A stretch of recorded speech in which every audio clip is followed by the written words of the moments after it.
This past week, a major regulatory shift happened in Latin America's largest market, Brazil. The National Regulatory Agency, ANVISA, fully activated its new framework, Instruction Number 290, which creates a streamlined path for high-risk medical devices.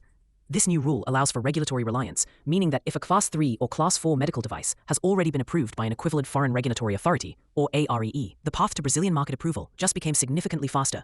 The recognized authorities include the US FDA, Health Canada, Australia's TGA, and Japan's MHLW. This is a game-changer for MedTech companies, as it can slash market entry timelines from years down to several months.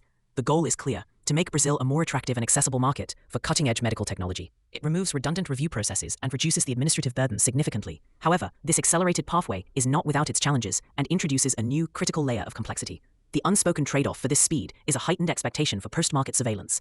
ANVISA's focus is shifting from exhaustive pre-market reviews to rigorous real-world performance monitoring. The agency needs to ensure that devices approved elsewhere perform effectively and safely within the unique context of Brazil's healthcare system and diverse patient population. This means companies can no longer treat post-market surveillance as a passive compliance task.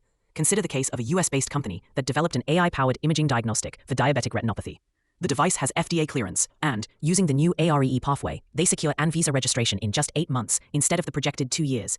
The initial celebration is short-lived. ANVISA soon requests specific performance data on the AI algorithm's accuracy across different regions and ethnic groups in Brazil.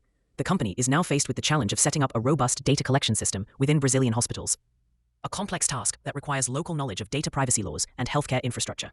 This is the new reality of market access in Brazil, a balance between a faster entry and a much heavier long-term responsibility for proving a product's value and safety in the real world. This shift by Brazil will likely influence other regulators in Latin America, setting a new standard for the entire region.